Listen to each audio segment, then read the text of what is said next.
So let me tell you about this blended malt. We call it blended malt number 6. It is our first batch of this vatted malt whisky. It's a 24-year-old, a release of just 659 bottles, and we've bottled this at 48.8% ABV. Now there are only 5 classifications allowed in Scotch whisky: single malt, single grain, blended malt, blended grain, and blended Scotch. Blended malts are simply casks of a single malt from different distilleries, vatted or blended together. Teaspooned malts are also blended malts. Teaspooning was started in the 1980s by William Grant and Sons. By teaspooning their malts, they protect their brand from independent bottlers, like us, from releasing casks bought on the open market as single malts. Most single malts are in high demand by blenders, especially Speyside whiskies. Still, much of a distillery's production is destined for the blended Scotch whisky industry.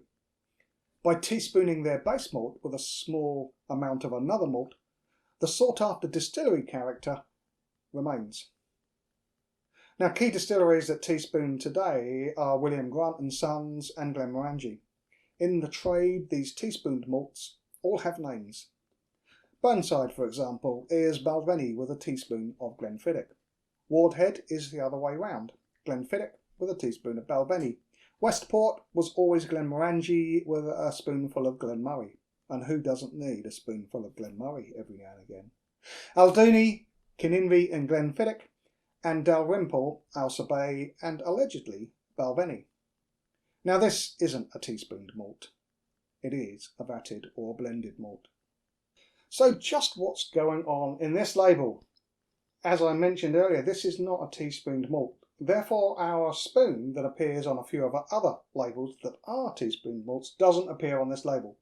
This is just a blend from 2 distilleries. We're not allowed to name them, but we put clues to the 2 distilleries in the label though, but don't tell everyone.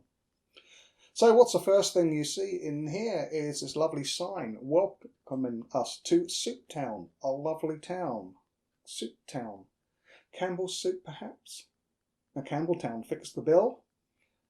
There's a wee shop here, a cab. Glencocha.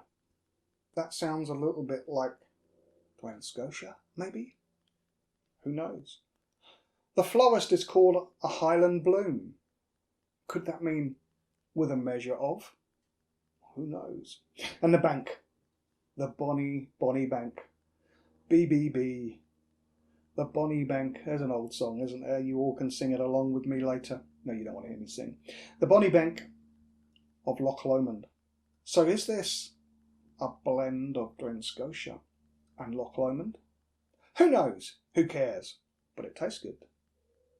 So let's get some of this in a glass and I shall tell you a little bit about it. Lovely sound. Oh, it's very rich and really quite gentle. Perhaps a little bit of cocoa first coming through.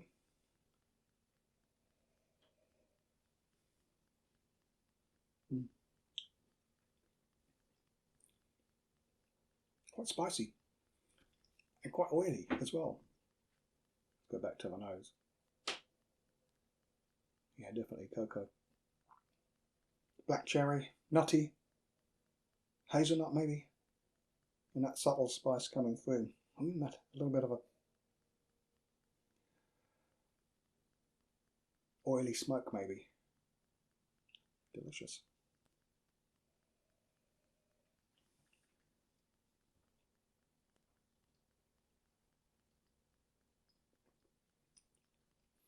This is really quite fresh, but there's also that underlying fruitiness there, subdued by some sort of smoke element. Honeydew lemon and grapes. It's quite fresh, but that smokiness coming through. And that finish is, yeah, very long, very delicious. It is really lovely, very warming.